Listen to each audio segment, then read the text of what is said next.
Good morning વિદ્યાર્થીઓ. તો હવે પ્રકરણ નંબર 5 આપણે શરૂ કરેલ છે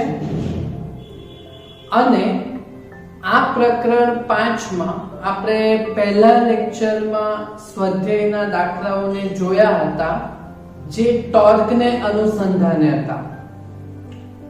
બરાબર? ઓકે. પરંતુ આ વખતે આપણે કંઈક આ ચેપ્ટરમાં એવી રીતે કરશું કે જે મુદ્દાઓને બોર્ડ એક્ઝામ માટે સાંકળેલા છે તે જ મુદ્દાઓને અનુસરશું. એટલે એ કયા મુદ્દાઓ છે તે આપણે પહેલા શરૂઆતમાં મૂકી દીધા. એટલે એ 3 દાખલાઓ પછીનું કામ તમારે આજે આપણે આગળ વધારવાનું છે પ્રથમ પીરિયડ પછીનું. અને એ વસ્તુ પછી જે કોમ્પિટિટિવ એક્ઝામ હશે તો એ એક્ઝામમાં પણ આટલા જ મુદ્દાઓને અનુલક્ષીને તમને કોઈ પણ પ્રકારનો એમસીક્યુ આવશે. બરાબર? તો બોર્ડ અને એમસીક્યુ ની એક્ઝામ માટેનું, કોમ્પિટિટિવ એક્ઝામ માટેનું એટલા જ ટોપિકોને આપણે અનુસરીશું. તો આ ચેપ્ટર એમ તો ખૂબ જ નાનું છે અને એમાંથી પણ અડધો સિલેબસ કટ કરીને માત્ર આટલા મુદ્દાઓને તમારે 2021 ની બોર્ડ એક્ઝામ અને કોમ્પિટિટિવ એક્ઝામમાં તમને અંદર સમાવિષ્ટમાં છે. તો એ કયા કયા મુદ્દાઓ છે તો એના માટે તમારે મહેનત ન કરવા પડે એના માટે આપણે આ બધા મુદ્દાઓને લખી દીધેલા છે કે ઉદાહરણમાં 6 થી 10 જ એમ 5 દાખલા જ કરવાના છે. સ્વાધ્યાયમાં માત્ર પહેલો અને બીજો જ કરવાનો છે. પછી 3 થી કંઈક 17 કે 16 સુધી કે 15 સુધી બધું કેન્સલ છે. ઓકે, તો એને અનુલક્ષીને તમને કંઈ પણ નહીં પૂછાશે. તો આપણે એટલી જ મહેનત કરીશું જેટલી આપણને કામ લાગવાની છે. વધારાની મહેનતની કોઈ જરૂર નથી. ઓકે, તો હું જે એક મહત્વનું વાક્ય કહું છું તે સાંભળજો કે જો આ ચેપ્ટરમાંથી થિયરી પૂછવી હોય તો ખાલી 2 જ પૂછાય, 5.2.1 અને 5.3. તો એ છે ચુંબકીય ક્ષેત્ર રેખાની લાક્ષણિકતાઓ અને બીજો મુદ્દો તે ચુંબકત્વ માટે ગોસનો નિયમ. આ 2 જ થિયરીઓ તમારે કરવાની રહેશે ને આમાંથી જ જો પૂછવી હશે તો પૂછાશે, નહીં તો દાખલા તો છે જ નાના નાના. ઓકે, તો આ 2 થિયરીઓને તમે ટિક માર્ક કરેલું છે, પહેલું અને ત્રીજું એ તમે પણ ટિક માર્ક કરી દેજો. 2 માર્ક્સ માટેની થિયરી એમાંથી આજે આપણે એક ભણવાના છે. બરાબર છે? ઓકે, શાંતિથી સમજો. બહુ નાનું ચેપ્ટર છે અને બહુ ઈઝી છે. હા, તો આપણે એ વાત કરતા છે કે ચુંબકત્વ અને દ્રવ્ય. ચુંબક એને ઇંગ્લિશમાં કહેવાય મેગ્નેટ. આ ચુંબકની સૌપ્રથમ શોધ એ ગ્રીસ દેશમાં એક મેગ્નેશિયા નામનો ટાપુ હતો. ગ્રીસ દેશમાં એક મેગ્નેશિયા નામનો ટાપુ હતું. ત્યાં ભરવાડો દ્વારા કંઈક કરવામાં આવેલું હતું. હવે એની જે વાર્તા છે તે પછી વાર્તા તમારે ચોપડીમાંથી વાંચી લેવાની. ઓકે, હા. તમને ચુંબક વિશે માહિતી છે. ગજ્યો ચુંબક એક લંબચોરસ જેવું આવે લાંબુ, જેમાં 2 ધ્રુવો હોય, એક નોર્થ અને બીજો સાઉથ. હંમેશા કોઈ પણ આકારનો ચુંબક હોય, 2 જ ધ્રુવો હોય, એક ઉત્તર અને બીજો દક્ષિણ. કોઈ પણ દિવસ એકાકી ધ્રુવ અસ્તિત્વમાં આવતો નથી. ખાલી શબ્દ સમજો મારો. એકાકી ધ્રુવ અસ્તિત્વમાં આવતો નથી એટલે ચુંબકમાં હંમેશા 2 જ ધ્રુવ હોય, નોર્થ અને સાઉથ. ખાલી નોર્થ કે ખાલી સાઉથ ધ્રુવ અસ્તિત્વમાં આવતો નથી. એટલે જો તમે ચુંબકના બે ટુકડા પણ કરી દો ને, હા ને, તો એક નોર્થ છે અને સાઉથ છે, બે ટુકડા કરી દો તો એક નોર્થ અને એનો જે પેલો છૂટો પડેલો છેડો છે તે સાઉથ તરીકે વર્તે. બીજામાં પણ એક સાઉથ તો ભાઈ જે છૂટો છેડો છે તે નોર્થ તરીકે વર્તે. સિમ્પલ ખબર પડે કે બહુ ઈઝી છે ને, હા ને. એટલે ચુંબક હંમેશા દ્વિધ્રુવ ધરાવે, એક નોર્થ અને બીજું સાઉથ. ઓકે, તો ચુંબકમાં ચુંબકીય ક્ષેત્ર રેખાઓ ચુંબકીય ક્ષેત્ર ઉત્પન્ન કરે. તો આ ચુંબકીય ક્ષેત્રની દિશા કઈ? તો ચુંબકમાં ચુંબકીય ક્ષેત્ર રેખાઓ નોર્થમાંથી નીકળે એમ બહાર અને પછી સાઉથમાં જાય. આવું આપણે વિદ્યુત ક્ષેત્રમાં બી જોયેલું હતું. વિદ્યુત ક્ષેત્ર રેખાઓ પ્લસ માંથી નીકળે અને માઇનસ માં એન્ટર થાય, બરાબર. તેવી જ રીતે ચુંબકીય ક્ષેત્ર રેખાઓ નોર્થ માંથી નીકળે અને સાઉથ માં જાય, બરાબર. પણ ગજિયા ચુંબકની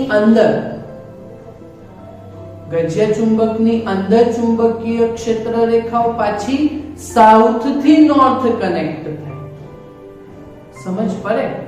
વિદ્યુત ક્ષેત્ર રેખાઓ ખાલી પ્લસ થી માઇનસ જ જાય, પછી પાછી અંદર માઇનસ થી પ્લસ નહીં આવે. પણ ચુંબકીય ક્ષેત્ર રેખાઓ નોર્થ થી સાઉથ બહારની તરફ અને અંદર સાઉથ થી નોર્થ. એટલે જો આ ચુંબકીય ક્ષેત્ર રેખાઓ એમ બંધ ગાળો રહીજો, હા ને, તો લાક્ષણિકતા આપણે વિદ્યુત ક્ષેત્ર રેખાઓની લાક્ષણિકતા સમજેલા ને પ્રકરણ 1 માં 2 માર્ક્સની થિયરી હતી ને. હા, તો એ જ 2 માર્ક્સની થિયરી ચુંબકીય ક્ષેત્ર રેખાઓ. તો એ 2 માર્ક્સની થિયરી તમારે ખાસ કરવાની. 2 થિયરીઓ છે, 2 માંથી એક પૂછાઈ શકે. ઓકે, તો આ પહેલી ખાસ કરવાની તમારે.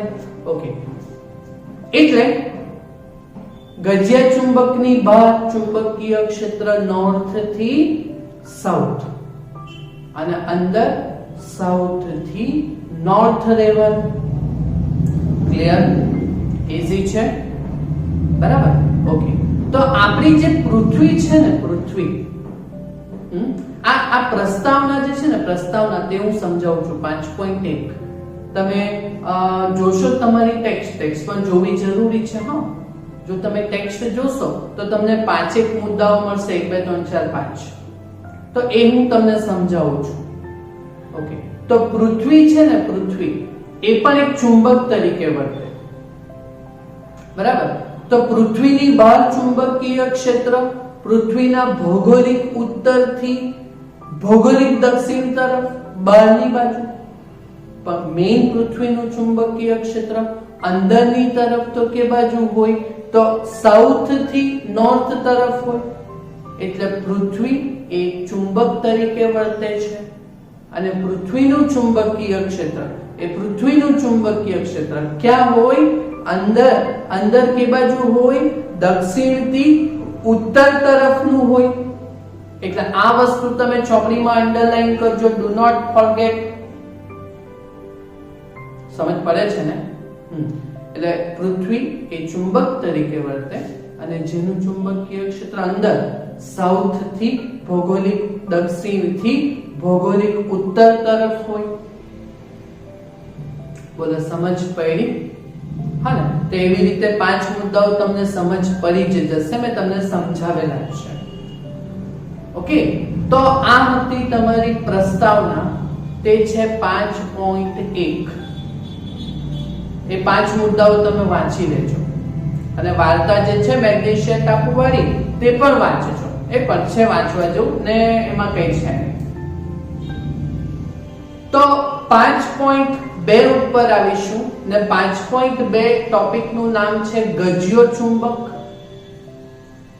એમાં 5.2.1 જ કરવાનું છે. 5.2.3 સોલેનોઇડ સાથેની સામ્યતા ને એ બધું કેન્સલ છે, બરાબર. આટલું જ કરવાનું છે ભાઈ. આપણે 5.2 માં આ 2 મુદ્દાઓને કરવાના છે, જેમાં આ થિયરીમાં પૂછાય, નાના અનુલક્ષીને દાખલા અને MCQ પૂછાય. તો ચુંબકીય ક્ષેત્ર રેખાઓની લાક્ષણિકતા, તો અત્યારે જ આપણે જોયું કે ચુંબકીય ક્ષેત્ર રેખાઓ ચુંબકની બહાર નોર્થ થી સાઉથ અને અંદર ચુંબકની અંદર સાઉથ થી નોર્થ ધ્રુવ તરફ હોય, એટલે આખો એક બંધ ગાળો રચ્યો. તે પહેલી લાક્ષણિકતા.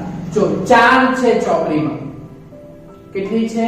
4. ને આ 4 એ 4 લખવાની, એટલે દરેકનો અડધો માર્ક્સ અનુલક્ષીને તમને 2 માર્ક્સમાં આ થિયરી પૂછાય, ને આગળના વર્ષોમાં આ થિયરી પૂછાયેલી પણ છે. તો કોની લાક્ષણિકતાઓ? વિદ્યુત ક્ષેત્ર રેખાઓની લાક્ષણિકતા જોયેલી કે એના જેવી ને જેવી ચુંબકીય ક્ષેત્ર રેખાની લાક્ષણિકતા. બરાબર?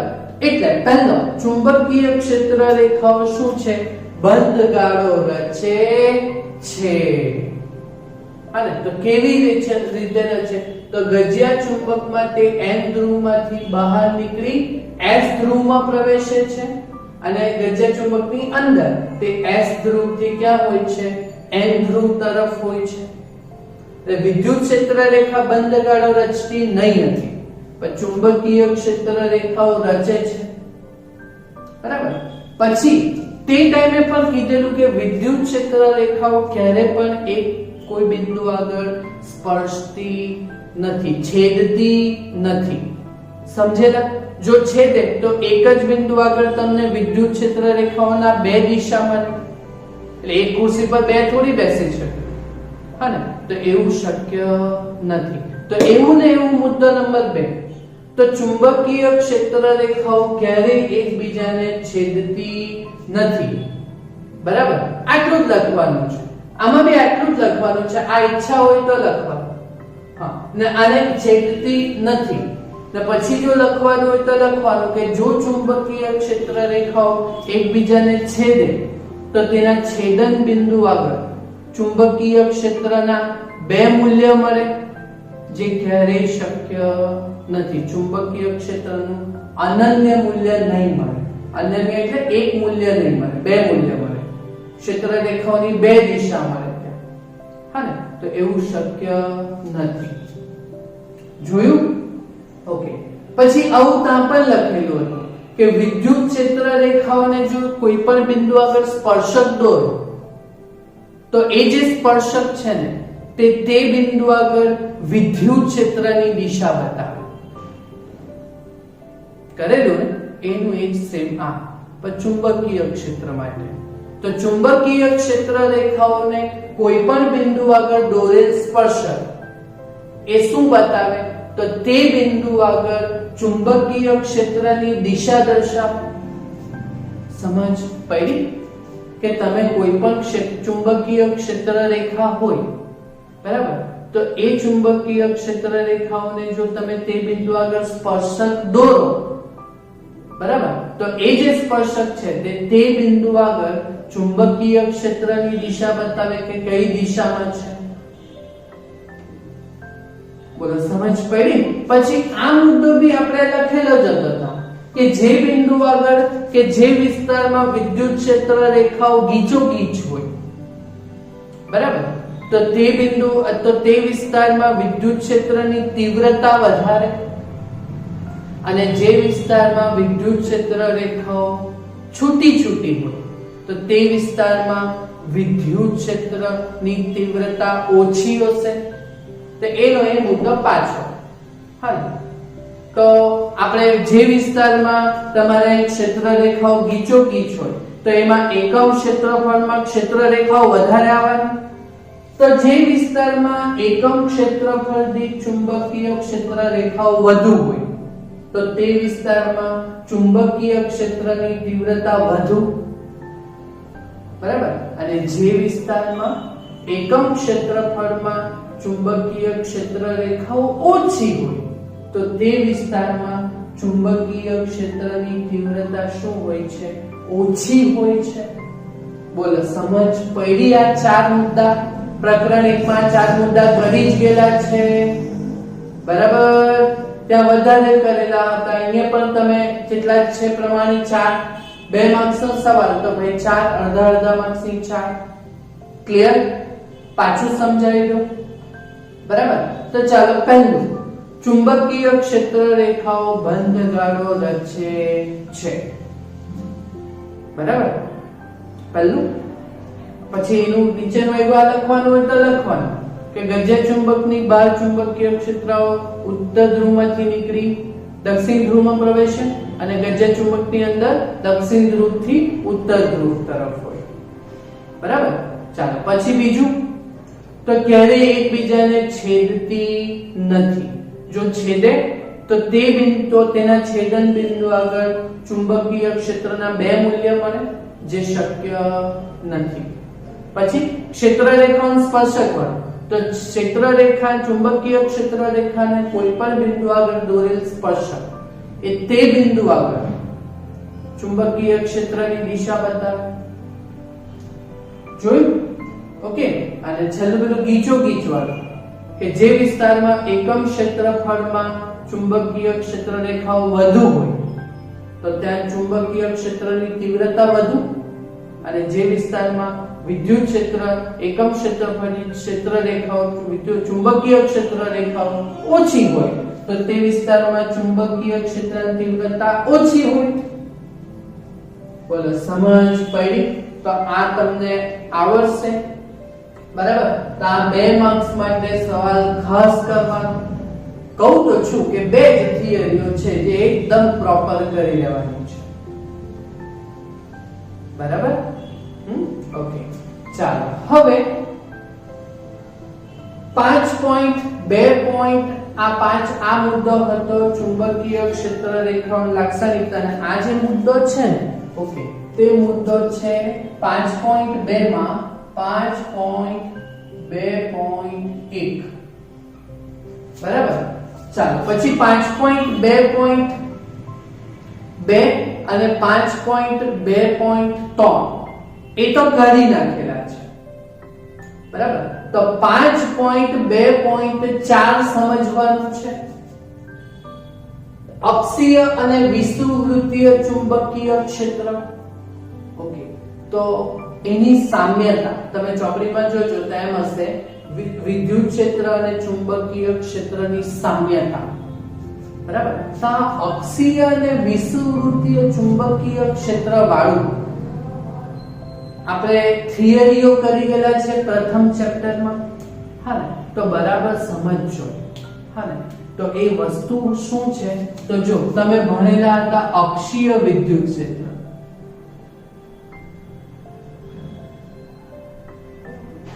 ઓકે, તો અક્ષીય વિદ્યુત ક્ષેત્ર ડાયપોલની અક્ષ ઉપર વિદ્યુત ક્ષેત્ર E બરાબર 2 kp upon r3 હતું. બરાબર? આ અક્ષીય વિદ્યુત ક્ષેત્ર હતું. ઓકે, અને બીજું કયું હતું? તો વિષુવવૃત્તીય ચુંબકીય ક્ષેત્ર.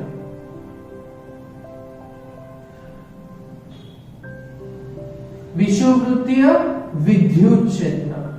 ઓકે, તો એના સૂત્રમાં ખાલી હું કરવાનું, આના કરતા અડધું આવે એટલે બગડું કાઢી નાખતા હતા ને માઈનસ, તો આપણે તો ખાલી એ મૂલ્યની ચર્ચા કરવાની છે.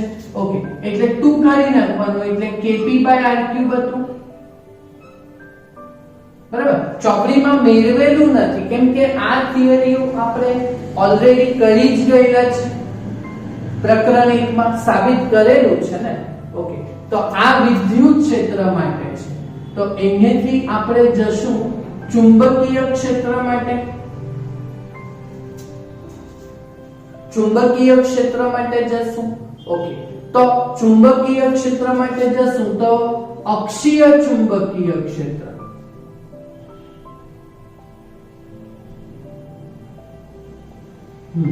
તો B બરાબર અક્ષ ઉપર ચુંબકીય ક્ષેત્ર B બરાબર. ઓકે, આ બગડું તો બગડું એમ જ રહેવાનું. ઓકે, ચાલો પછી K છે. K એટલે કુલંબ અચળાંક. K બરાબર તમને ખબર 1/4πε0 આવતું હતું. બરાબર? જો આ તમારે યાદ જ રાખવાનું છે એટલે બરાબર સમજજો. એટલે આ વસ્તુની જગ્યાએ ઓકે તો અક્ષીય ચુંબકીય ક્ષેત્ર B બરાબર 2 તો એમ જ. આ કુલંબ અચળાંક છે 1/4 પાઈ એપ્સિલોન 0 હતું. તો અહીંયા પણ આપણા ચેપ્ટરમાં પણ ચેપ્ટર 4 ભણ્યા ને, આપણા ચેપ્ટરમાં પણ 4 પાઈ આવે તો એપ્સિલોન 0 ની જગ્યાએ પરમિટિવિટી ની જગ્યાએ પરમિએબિલિટી μ0 આવે. તો આ k ની જગ્યાએ આપણે શું મૂકતા છે? μ0 ના છેદમાં 2 પાઈ. ઓ μ0 ના છેદમાં 4 પાઈ.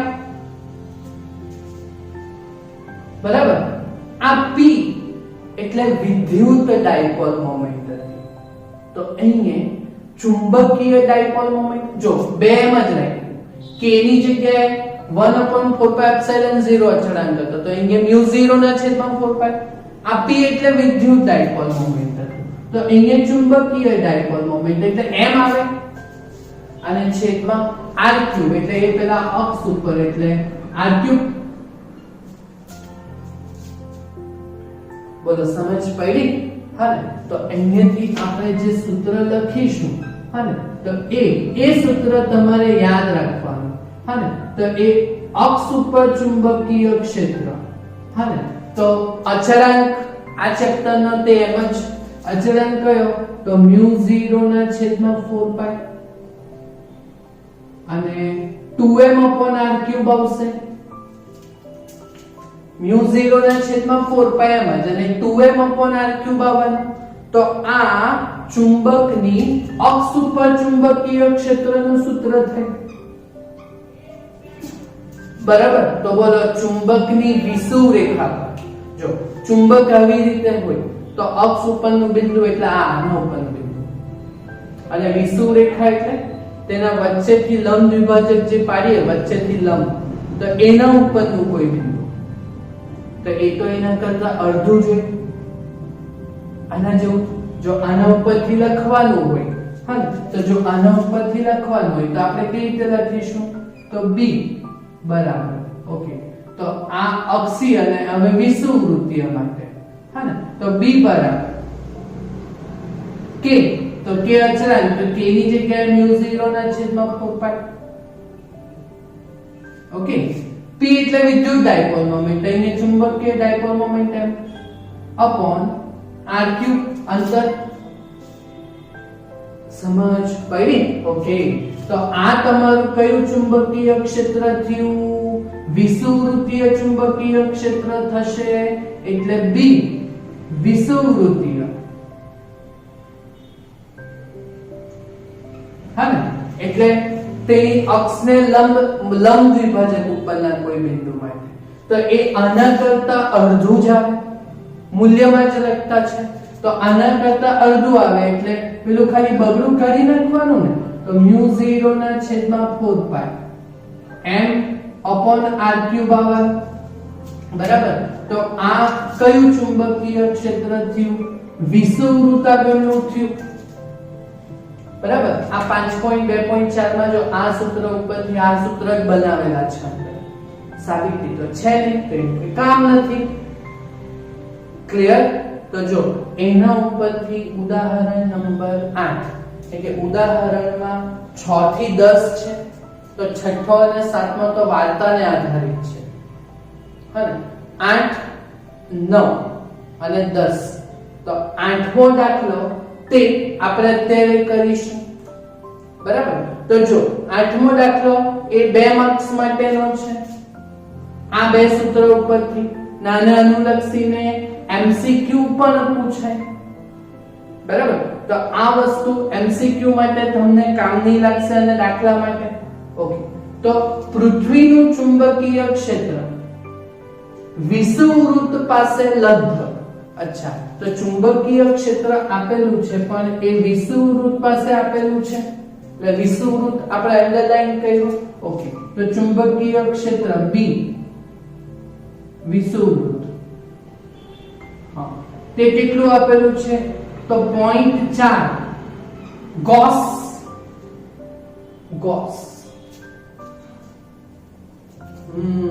બોલો આ ગોસ એ ચુંબકીય ક્ષેત્રનો નાનો એકમ આપણે પ્રકરણ 4 માં ભણેલા ને પહેલા લેક્ચરમાં કે SI એકમ તો ટેસ્લા અને નાનો એકમ ગોસ. 1 ટેસ્લા એટલે 10,000 ગોસ, એટલે 1 ટેસ્લા એટલે 10 ની 4 ગોસ. તો ગોસનું ટેસ્લામાં કરવાનું હોય તો 10 ની -4, બરાબર. ઓકે, તો 10 ની -4 એટલે 0.4 ગુણ્યા 10 ની -4 ટેસ્લા. ટેસ્લામાં કેટલું થશે, બરાબર. ઓકે, તો આને એમ લખાય 4 ગુણ્યા 1 પોઈન્ટ જમણી બાજુ ગયા એટલે 1 પોઈન્ટ વધાર્યો, તો આમાં 1 ઘટાડવાનું એટલે -4 ઘટાડવાનું એટલે -1, -4 -1 -5 ટેસ્લા, બરાબર. તો શું શોધવાની છે? પૃથ્વીની દ્વિધ્રુવી ચાકમાત્રા. દ્વિધ્રુવી એટલે દ્વિ એટલે ડાય, ધ્રુવ એટલે પોલ, ડાયપોલ, અને ચાકમાત્રા એટલે મોમેન્ટ, એટલે ડાયપોલ મોમેન્ટ. હા ને, તો એ વિદ્યુત ક્ષેત્ર માટે વિદ્યુત ડાયપોલ મોમેન્ટ આવે, ચુંબકીય ક્ષેત્ર માટે ચુંબકીય ડાયપોલ મોમેન્ટ. એટલે આપણે m શોધવાનું છે, m, બરાબર. તો જો આ વિષુવવૃત્તીય ચુંબકીય ક્ષેત્રનું સૂત્ર છે, જ્યાં μ0 ની વેલ્યુ 4π × 10⁻⁻⁷, બરાબર. પણ અહીંયા જો આ અંતર નથી આપણી પાસે, તો બોલો અંતર પણ આપણે જાતે કરવાનું છે. હા ને, તો તમે સપાટી પર ઊભા રહેલા હોય તો કેન્દ્રથી સપાટીએ પૃથ્વીની ત્રિજ્યા થાય, બરાબર. ને એ પૃથ્વીની ત્રિજ્યા એ પણ તમને યાદ હોવી જોઈએ. હા ને, તો 11મા ધોરણમાં કરતા 6400 કિલોમીટર, બરાબર. એટલે કિલો એટલે તો 10⁻³ આવે છે, કિલો એટલે 10⁻³ આવે છે, બરાબર. ઓકે, અને આમાંથી પણ હજુ 3 પોઈન્ટ આપી લે એટલે 1 2 અને 3, તો 6.4, તો 10⁶ થશે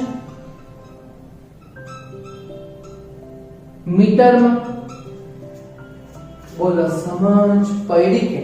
હા ને, તો આટલી વસ્તુનો ઉપયોગ કરીને આપણે આ ડેટા લઈ ગયા, તો આપણે ચુંબકીય ડાયપોલ મોમેન્ટ એટલે m શોધવાનું છે, બરાબર. તો વિષુવવૃત્તીય ચુંબકીય ક્ષેત્ર આપેલું છે, એટલે વિષુવવૃત્તીય ચુંબકીય ક્ષેત્ર નું સૂત્ર જ તમને આવડવું જોઈએ. તો પહેલા અચળાંક μ0/4π, બરાબર. પછી m/r3, અક્ષીય હોતે તો 2m/r3 લેતે, બરાબર. ઓકે, ચાલો હવે અહીંયાથી આપણે શું શોધવાનું છે? m શોધવાનું છે. m, તો m ને કરતા બનાવો, તો m બરાબર 4πr3b, 4πr3b અને છેદમાં μ0. દેખાય છે ને? બોલો હવે તમે દાખલો કરી શકો. અને ડાયપોલ મોમેન્ટનો એકમ એ તમને આવડવો જોઈએ, બરાબર. તો એ જોજો. હા, તો અહીંયાથી આપણે કરશું તો 4π ની વેલ્યુ મૂકવાનું કઈ કામ નથી, કેમ કે μ0 ની વેલ્યુ તમને ખબર 4π × 10⁻⁷. ઓકે, એટલે 4π, પછી આ ત્રિજ્યાનો ક્યુબ એટલે 6.4 ગુણ્યા 10⁶ નો ક્યુબ. અને ચુંબકીય ક્ષેત્ર, હા, તો ચુંબકીય ક્ષેત્ર 4 ગુણ્યા 10⁻⁵ છે, બરાબર. અને છેદમાં μ0 ની વેલ્યુ તો 4π × 10⁻⁷, બરાબર. ચાલો હવે અહીંયાથી કેન્સલેશન માં શું આવશે? 4π 4π, બરાબર. ચાલો પછી બોલજો. હા, અહીંયા 10⁻⁻ નું પહેલા કરી નાખીએ. ઓકે, તો પહેલા ઘાતાંક નું જો આપણે કરીએ તો 10 ની 6 ની 3 ઘાત છે એટલે 6 તારી 18 -5 અને પેલી -7 ઉપર આવશે તો +7 થશે બરાબર અને કેલ્સીમાં 6.4 નો ઘન ગુણ્યા 4 જ લેવાનું તો ચાલે એ પણ જોઈ લઈએ ઓકે શાંતિથી કરવાનું 6.4 નો ઘન એટલે 6.4 ને 3 વાર ગુણો એટલે 262 જેવું આવશે હને અને ગુણ્યા 4 તો એ તમારું થશે 1048 ઓકે તો એ આ તમારી વેલ્યુ 1048 જેવી થશે ઓકે ચાલો હવે તો અહીંયા 1048 ગુણ્યા અહીંયા 10 ની કેટલી ઘાત થશે તો 7 માંથી 5 જાય તો 2 એટલે 18 ને 2 કેટલા થશે 20